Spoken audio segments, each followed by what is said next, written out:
Hello, everybody. Welcome to WebEngage. My name is Chirag. I lead the content and special projects team here at WebEngage. With me today, we've got Adithi. Adithi has been one of our 30 under 30 winners. Adithi, for the folks who've joined us for the first time, could you just introduce yourself? Tell us a little bit about yourself, where you're coming from, and what's your background like. Hi, everyone. I currently lead content and PR at Bluestone. Prior to this, I was working with a couple of other high growth D2C startups like Epigamia and Juicy Chemistry. Epigamia was, in fact, where I got started with retention, and I saw exactly how data and content could be married together. And that's what kickstarted my journey. And of course, WebEngage helped me through it. In fact, Bluestone is the third brand that, I'm a part of where we're working with WebEngage. So that's been my journey so far. So, uh, for all the listeners out there, Juicy Chemistry and Epigamia have been our most loved case study that we proudly flaunt today.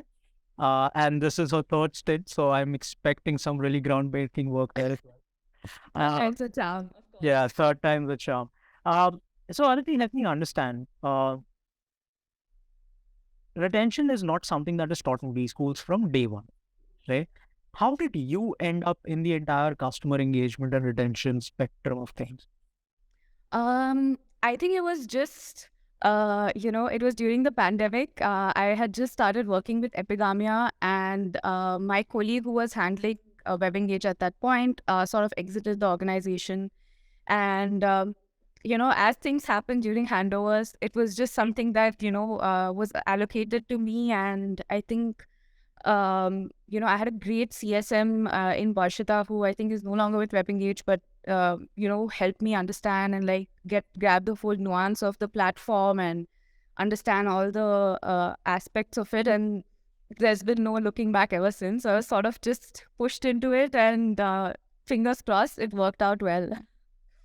That's great. Yeah, that's great. I mean, you were sort of paradropped, right? Yes, And you did absolutely. not have like a learning curve that you could go through, no formal training that you could go through, and especially when people are exiting and you're supposed to take over the responsibilities, that handshake and handover is pretty steep, so to say. So, Absolutely. and I'm sure you learned a lot of things on the go, right? So if you could go back in time and teach your younger self one thing that you learned very later on in your career, what would that be? I think especially for people who come from like creative fields, whether it's content or even graphic designing, right? One thing that is a common saying that I hear all the time is that, oh my God, I don't want to look at data, or that, numbers scare me. And I think it's really critical in today's world where literally every pixel is trackable for us to be aware of how it can be, mapped back to all of these creative aspects. And of course, there's some subjectivity to it, but at the end of the day, numbers don't lie. And so I think if I could go back to myself, I would definitely, ask myself not to be too scared of numbers. MBA fixed that for me. And of course, platforms like WebEngage help too. But uh, I think numbers, marrying those two aspects, creative and quantitative data, really helped out. So, as a fellow creative enthusiast, so to say, uh, there we often face a lot of frustration in terms of people, processes, uh, sometimes personal stuff as well, right? And I'm sure that's something that you might be facing as well. If you could change one thing across these spectrums today, that would make you uh, much better at what you are today than what you are currently. What would that one thing be? Um, I think with with things like processes, people, feedback, any sort of relationships or partnerships in terms of a professional environment, I think the only thing that works out is doing things repeatedly and doing them again and again, fixing snags as and when you repeat things continuously. So I think that's the only thing that works. And a lot of times people are hesitant to sort of keep trying, right? They're like, okay, we've done this a couple of times, it's not worked, let's move on. I think there is some merit in, keeping at it. So that's the only thing that I think I would recommend it's not necessarily a fix, but more of a long-term commitment to things. But Yeah. yeah, So I agree, right? There has to be like a mindset change where, you have to put consistency over growth hacks.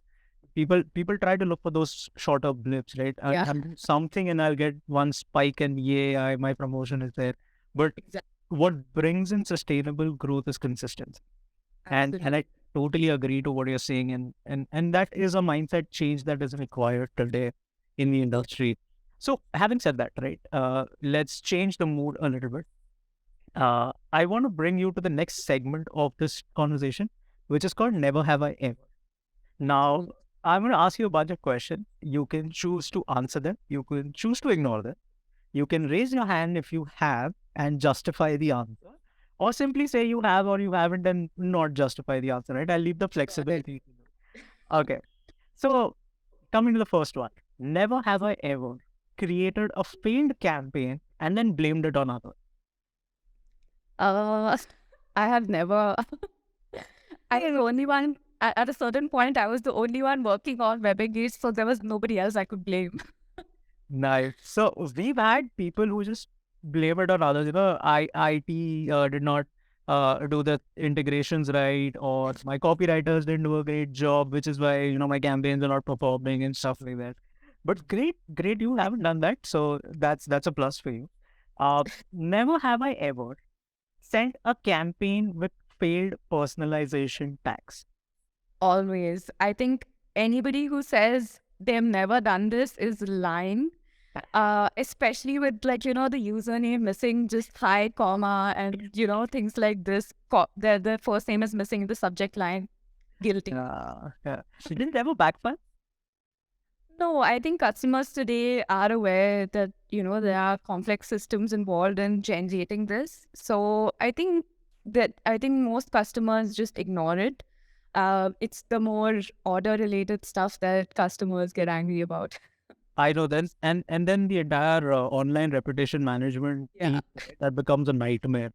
Uh, so coming to the next one, never have I ever tweaked my reports to save my ass. Um, I'd like to plead the fifth. Okay, okay, we'll move on to the next one. Never have I ever sprayed a campaign to achieve my month-end numbers. No way. I think the while this may be attractive temporarily, but the long term impact of people unsubscribing and complaining about being literally like showered with messages or emails, not worth it, guys. Wow. So I'll tell you, of all the conversations that I've had, you're the only one who said that you've never sprayed a campaign to achieve your number. Everybody at some point in time has spread a campaign saying, hey, my quarter numbers will not meet, there are certain revenue goals I wanted to achieve, and so on and so forth. But you're the first. So, I think that's the perk of being a creative person, behind a platform like this. yeah, we run campaigns that give amazing results. We don't need to rely on month end campaigns. You should get one of those deal with it glasses, Da, da, da, da. Nice. And coming to the last one, never have I ever picked a bone with my manager because he asked me to run a very stupid campaign. That did not make sense. Always, always. I think I've been very lucky. Every manager that I have, worked with has been super, super open to having these conversations. And with the amount of data that we have access to, really, like, I think there's more than enough justifications for or against something. So I think this is something that I always, bring up if I don't want to run something, or if I think something's not going to work or something else would work better. Always, possibly taking up a lot of time on my manager's calendar, but always done this. So, how do these conversations usually pan out? Do these end up in a tiff and ego tussle, or it's like people are receptive? Okay, I understand your point of view and stuff like that. I think if it's something that, you subjectively bring up that I don't like this and so we shouldn't run it, that's always a touchy situation to sort of, get into. But if there's data that you say that, hey, you know what, we did something like this last month, it didn't really work. Do we really want to do it again? You know, piece of cake. The conversation definitely steers away from anything that, you know, gets into a weird sort of situation. So that's something that I always do. And that's something that I learned later on in life to sort of, put my point forth and actually get it approved rather than, you know, just make it something that I'm just putting something out there for the heck of it. Okay, so based on this answer, I'd like to branch out and ask you one very simple question. Okay. What would you rather prefer? Uh, Past experiences or test A/B test experiment? Um, I think that really depends on, there's a lot of times where you're trying to do something very, very similar to what you've done in the past. And so you can rely on that data to sort of take an educated decision. But a lot of times with the market moving so fast, you know, there's new types of emails, there's new sort of content, there's so many new things to try out. With that, A/B testing always works best. So I think it's a balance of both that really helps out. So experience and tests on top of your experience. Right? Yes. So you know this is not going to work for sure, but there is a possibility that this might work. Let's do a test on it. That's If we know that it's not going to work, then we don't need to test it. But if we know something is new, then we should test it. absolutely, absolutely. So, with that said, Aditi, thank you so much for taking out your time and agreeing to do this. I know I did put you on a spot for a couple of questions, but you handled them really well.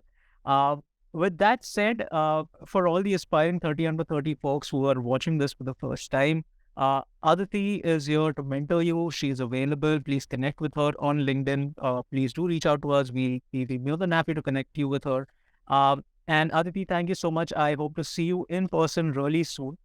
And do stop by the Mumbai office if you're ever around. Thank you so much for your Definitely. time, Aditi. Have a Thank you. Thanks, Chirag. bye bye.